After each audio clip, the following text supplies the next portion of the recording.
Has Texans criticism gone from valid to a little over the top? It is the Locker Room, number one source for Texans daily digital content. I'm Landry Locker. You can hear me Monday through Friday, 10 to 2 on Sports Radio 610. Texans have been the worst organization in the NFL for what, the last few years? I mean, that's fair to say. The worst run organization. When you have Bill O'Brien in charge and you have Jack Easterby, criticism is going to come your way. And there's been trust issues. We've seen the empty seats. We've heard a lot of the criticism. And for the most part, they've earned it. Now, has it always been fair? No. I think some of the stuff that was being said about this organization by some of the hot take guys, it was silly. And ever since the hiring of D'Amico Ryans, it's kind of just gone away. So we've forgotten about it. I think a lot of times the national narratives were unfair. But as far as the criticism and the Texans not getting the benefit of the doubt, I think it's been valid. And I don't think Nick Caserio deserves 100% trust. I think the draft picks are going to tell the story. Jury's still out on Derek Stingley. You chose him over Sauce Gardner. Too early to completely say that you made the wrong call there. But, I mean, when the guy picked after has one of the best rookie seasons that we've seen for a defensive back, and then the other guy is unable, not on the field. I don't want to say unable to. I think there was a little bit of caution there. Healthy skepticism that you hit on that first pick from the Watson trade with Kenyon Green as well, because we don't know what we're going to see from Kenyon Green. Too early to condemn, but a healthy amount of skepticism is fine. But you do have to acknowledge, or you don't have to, but I think if you're being fair, you should acknowledge the mess that Nick Caserio inherited. A lot of it not his own doing. But we're just conditioned, I think a lot of people, to not trust the Texans. And despite the fact that in the last 10 or 11 days, Nick Caserio has done a really good job in free agency. He's improved the roster. He's churning the roster. He's bringing in guys that are better than the ones that they had before. He's spending more money. He's setting himself up to have a dozen picks in the upcoming draft. There's reason for optimism. There's reason for skepticism, but Texans just haven't earned the benefit of the doubt. Hell, I called Nick Caserio earlier this week. I said he was dumb for the way that he handled the Brandon Cooks situation. I said it on the flagship station. I thought it was dumb the way that he handled it. So I am not shy about criticizing Nick Caserio when I feel he deserves to be criticized. But if you're criticizing him for what he's done in free agency so far, I just don't understand it. I think it's either because your mind's conditioned or you just want some sort of splash that just doesn't exist in a free agent market where there aren't a lot of splashes to make. Which brings me to this. Chad Forbes at NFL Draft Bites criticized Nick Caserio today. He went on like a 6-tweet rant about Nick Caserio. And I found this one amusing because it's not shocking that Chad Forbes would not understand how much of a mess Bill O'Brien left the Texans, because Chad Forbes, I don't know, he might be Bill O'Brien, quite honestly. He might. There is a strong 10-year history of Chad Forbes just blindly defending Bill O'Brien, whether it was before he got an NFL job, after he got an NFL job, even as a GM, he was blindly defending Bill O'Brien. And I'll just bring this just for my own amusement. Just the history of Chad Forbes, who has criticized Nick Caserio and been very vocal about him. Let's just go through this. This is for my own amusement, and this is some fire right here. So this is from 2021. This is Chad Forbes pushing for Bill O'Brien to be a candidate at LSU. At LSU, he is pushing for Bill O'Brien to be a candidate as recent as last season. This is Chad Forbes going back to 2020. This is some fire right here, too. This is after the 2020 offseason, which we all in the moment realized was one of the worst off seasons that we've ever seen. And history told us not only was it one of the worst off seasons that we've ever seen, it was worse than we thought. Chad Forbes, however, said this: put aside your view on Bill O'Brien. First of all, why do you put aside your view on the guy who made all the moves? But here's what he said. The Texans O-line gets better with rookies in year 2. Sharping takes the next step. Swapping Nuke for Cooks adds speed, more spread type of offense. And if David Johnson rebounds, question marks. Who the hell was saying that? Also says defensively, year 2 in system for DBs. Big if Watt's health is there. Underrated personnel, according to Chad Forbes. Here is more from Chad Forbes, the history. And again, I'm just trying to give you a picture of why someone that follows the NFL as much as him, he's not like a massive name, but would be so in on Bill O'Brien. Look at this. This is from 2019. John Dorsey did a fantastic job getting max value for Duke Johnson. Did the Texans overpay a bit? Very good player who should thrive, not produce, thrive in Bill O'Brien's offense, which at that point had never been in the top half of DVOA. Here's more from Chad Forbes, pushing for Bill O'Brien to get the Jets job in 2013, pushing for Bill O'Brien to get the Giants job in 2013. Talking about Brian Gaine, criticizing Brian Gaine after he was fired and calling him out. Calling out Cal McNair for the Brock Osweiler signing, which maybe that's okay. Christian Hackenberg with Bill O'Brien.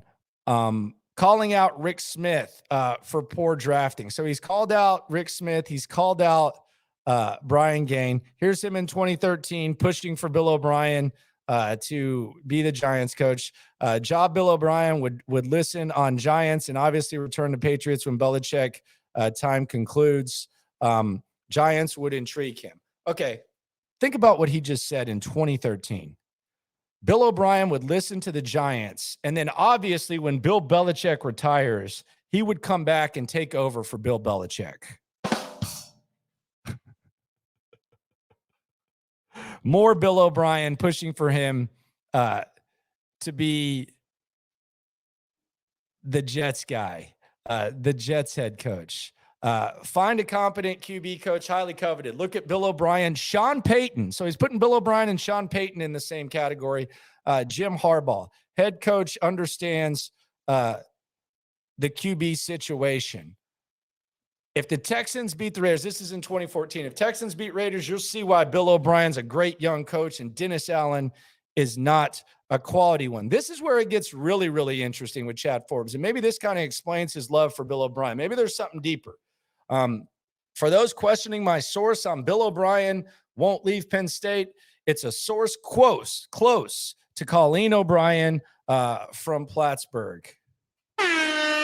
So Colleen is the lovely wife of Bill O'Brien, great lady, but he's quoting someone close to her with Bill O'Brien. There's a call out of Rick Smith saying the Texans hadn't drafted well the 2 years with Bill O'Brien.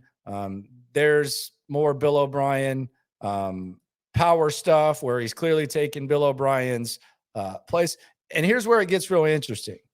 So Bill O'Brien didn't really do too well on the back end of his NFL career, but Chad Forbes is still pushing for him to get jobs. Look at this. Imagine the Jaguars hiring O'Brien. The power struggle between B.O.B. and GM Trent Baalke would be a heavyweight fight. And it's just odd seeing as Doug Marrone is basically O'Brien's best friend in coaching. More pushing for Bill O'Brien jobs. Bill O'Brien to Georgia Tech. He's trying to get Bill O'Brien to Georgia Tech. This is in 2022. Bill O'Brien lands at Georgia Tech, the betting favorite. Here's another one, him pushing for a job for Bill O'Brien. Another college gig. Comparing Bill O'Brien and Matt Rule, talking about Matt Rule getting a gig. Rick Smith comments, comparing the DeAndre Hopkins and Brandon Cooks thing, as if Bill O'Brien got over on trading DeAndre Hopkins because of the salaries and stuff. Here's more Bill O'Brien praise. 2018, nobody's shocked the South QBs are performing and the North QBs look lost. The South guys are being coached by Bill O'Brien, a highly competent play caller and head coach. The North guys are stuck with Vance Joseph, an incompetent head coach and probably not even qualified as a D coordinator. Here's a Bill O'Brien in 5 of 6 season stat. Here's him pushing for Bill O'Brien to get the Giants job last year. Potentially a better fit for Giants than Jim Harbaugh. Bill O'Brien, especially if he brings along Doug Marrone, proven NFL head coach, not great with the media, bull in a china shop. If he could convince Mary he could play nice, you'd expect him to be on their list. Bull in a china shop reference once again. Bill O'Brien, the coach is underrated. Bull in a china shop. I'd prefer him to Byron Leftwich in Jacksonville. He'd win a power struggle with Trent Baalke in a couple of months. So he's pushing for Bill O'Brien even after what went down with the Texans for the Giants job, for the Jags job. With Bill O'Brien returning the Patriots as offensive coordinator, I guess you can rule out Hopkins. He might be right about that, maybe not. Here's him talking about Bill O'Brien, who, by the way, his offense was never in the top half of DVOA. I think they were above it once. Ask scouts and personnel. I wonder if this is from a friend of Colleen O'Brien too. Bill O'Brien's practices: orderly, tempo, organized, methodical, energy. Vance Joseph's confusing, slow, frustrating, odd. Very similar to the ones conducted by Hugh Jackson last year. Notice how he's picking on Vance Joseph. And remember when Bill O'Brien ran off the field against Denver and called Vance Joseph a dumb bleep? Just kind of makes you wonder where he's getting this. Look at this. Bill O'Brien win the Brandon Cooks, DeAndre Hopkins swap easily if it weren't for David Johnson, and nobody wants to admit it. Just hot takes like crazy. Look at this. Bill O'Brien, not interested Penn State. There's the Penn State thing. Bringing up the Hopkins trade once again. I mean, come on. Like, it's easy. Like the criticism of Caserio, the lack of buy-in, that's cool. But come on, Forbes. You're not fooling anyone. You might even be Bill O'Brien for all I know. You have a 10-year record of blatantly, and I mean blatantly, going to bat for Bill O'Brien, and maybe do a little bit more homework too if you're still going to say the Bill O'Brien is underrated. Because if you look at the quarterbacks that BOB was going against, I don't want this to be a Bill O'Brien thing. I think BOB is trying to repair his relationship, but let's just be honest. The quarterbacks Bill O'Brien was going against, let's not act like he was maxing guys. He went 23-14 in the AFC South. 4 of those wins were against Zach Mettenberger. 8 were against Blake Bortles. And he beat Marcus Mariota 3 times and Gardner Minshew twice. That's 17 of the 23 dubs. So let's be serious. He wasn't going against very many good quarterbacks as well. So let's slow down a little bit on the underrated. He's actually overrated. Bill O'Brien's final record against AFC South coaches: 6-0 against Gus Bradley, 3-0 against Ken Wisenhunt, 4-2 against Doug Marrone, 3-2 against Mike Mularkey. Okay, so Gus Bradley, Wisenhunt, Marrone, and Mularkey. That's 13. That's 16 of his 23 wins, and he was 500 against Vrabel, 2-3 against Reich, 3-5 against Pagano. So yeah, let's not do the underrated thing. But it's easy to see why someone who loves BOB that much might not be able to see that BOB left this thing in shambles. Shambles. Nice fire, though. Tell BOB I said, hey, good guy. Wish him the best. Really do. This has been another edition of The Locker Room. Again, Texans haven't earned the benefit of the doubt, but I just don't see how you can be critical of Nick Caserio's free agent plan thus far. Churn the bottom of the roster, improve the roster, and hopefully you draft well, because the jury's still out on what he did last year with those 2 first-round picks. He's got a chance to have 2 first-round picks the next couple of years.